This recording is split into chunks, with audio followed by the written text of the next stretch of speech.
မင်္ဂလာပါခင်ဗျာကျွန်တော်နာမည်11ပဲဖြစ်ပါတယ်ဆိုတော့ကျွန်တော်ဒီနေ့6လပိုင်း4ရက်2026တနင်္လာညမှာထူးထူးခြားခြားပဲပွဲတွေအများကြီးရှိနေပါတယ်ခင်ဗျာအီတလီစီးရီးပွဲတွေကဒီနေ့တနင်္လာလိုနေ့မျိုးကပုံမှန်ဆိုနားကြတဲ့နေ့ပွဲညနေပွဲတော့ပဲပွဲကြံနေပဲရှိတာပေါ့အဲ့တော့ဒီနေ့မှာတော့အီတလီပွဲတွေကညနေ9:00နာရီတည်းစပါမယ်ဆိုတဲ့အချိန်မှာဦးဒီနီနဲ့ကိုမိုပွဲနဲ့ကဒါအစောဆုံးကံမယ်9:00နာရီမှာကစားပါမယ်လက်ရှိမှာကိုမိုကဦးဒီနီကိုအဝေးခွင်းကနေ1+50တစ်လုံး50နိုင်နှလုံး80ရှုံးဆိုတဲ့ဘော်ဒီကြီးနဲ့ကိုပေါင်းစီကိုပေးထားတယ်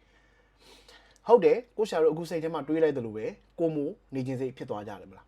တမင်အဲ့လိုဖြစ်သွားအောင်ခေါ်နေလို့ကျွန်တော်တို့ယူဆတယ်ဘာဖြစ်လို့လဲကျွန်တော်အမြဲတမ်းကိုရှာတို့ပြောတယ်ပွဲတစ်ပွဲကိုအမြဲတမ်းတန်တရားနဲ့ချင်းကပ်မယ်တန်တရားထားပြီးချင်းကပ်မှဒီပွဲကျွန်တော်တို့ကြေးအမှန်ကိုမြင်နိုင်မယ်ဘုတ်ကီတွေဘာလိုချင်တာလဲဘုတ်ကီတွေဘာဖြစ်ချင်တာလဲဆိုတော့ကျွန်တော်တို့မြင်နိုင်မယ်ကိုမိုဒီ original ကိုမှဒီယာဒီမှာထိုးသား favorite အသင်းထိုးသားတိတ်ကြိုက်တဲ့အသင်းကြေးအောင်လုံးအရန်များတဲ့အသင်းအိမ်ဝင်းအဝေးခွင်းအကုန်နိုင်တယ်နောက်ဆုံးပွဲမှာပီစာကို9 ဂိုးသွင်းထားသလိုရှေ့ပွဲတွေမှာလည်း1-2တွေနဲ့နိုင်ထားတဲ့အပြင်ကိုအင်တာကိုဇီအဲ့ရှေ့မှာလည်းကြေးကို6ပွဲလောက်စတိုက်အောင်ထားတယ်ကိုမိုကလက်ရှိထိနောက်ဆုံးပွဲမှာ9 ဂိုးသွင်းထားတယ်ဒီလိုအသင်းမျိုးကထိုးသား auto ထိုးသား favorite auto ဖြစ်နေတဲ့အချိန်မှာမှတကိုးသွင်းတဝက်လောက်စားရပြီဆိုတဲ့ဈေးတွေကိုမိုကိုလူတွေပုံနေကျင်သွားတယ်ကြေးတန်းတစ်ခုစီပြုတ်မှကြေးပြေးမှလူတွေကြိုက်တာမဟုတ်ဘူးကြေးပြော့တယ်လို့ခံစားရင်လေလူတွေကကြိုက်တယ်ကျွန်တော်ပြောချင်တာကကိုမိုဒီပထမအကြော့မှာ1+60ပေးခဲ့တယ်ဦးဒီနီကိုကိုမိုဒီတစ်လုံး60နိုင်ပေးခဲ့တယ်ကိုမိုကွင်းမှာ1 စီးနဲ့ပြီးသွားတယ်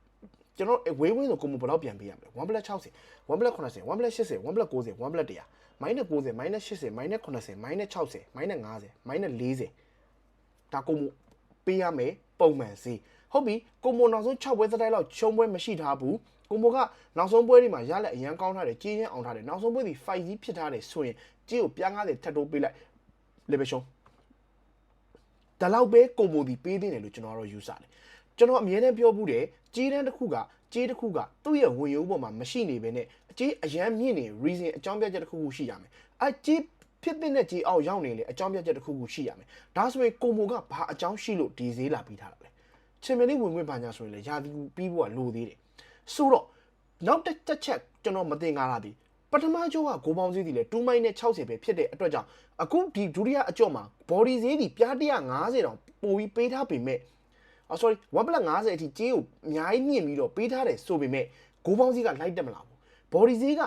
အများကြီးမြင့်တက်သွားတယ်ပြား100လောက်ထပ်ပြီးပို့ထားတယ်ဆိုပေမဲ့ဂိုးပေါင်းဈေးဒီ10ပြားပဲထပ်တက်ထားတယ်ဒါဒီကြေးတရီမှန်တာလို့ကျွန်တော်တို့ပြောလို့ရတယ်အဲ့အတွက်ကြောင့်ကျွန်တော်ဒီညမှာထိုးသားကြိုက်နေတဲ့ကိုမိုကိုရှောင်ကျင်ပြီးတော့ကျွန်တော်စောပွဲ9 နာရီပွဲမှာဦးဒီနီဘော်ဒီကိုကျွန်တော်ရွေးချယ်ပေးခြင်းပါတယ်ကိုရှာတို့အနေနဲ့ကျွန်တော်ကတော့ကိုမိုပြန်ပြီးရှုံးသွားရင်တော့မထူးဆန်းဘူးလို့ယူဆပါတယ်ဦးဒီနီဘော်ဒီပါခင်ဗျာကျေးဇူးအများကြီးတင်ပါတယ်ခင်ဗျာ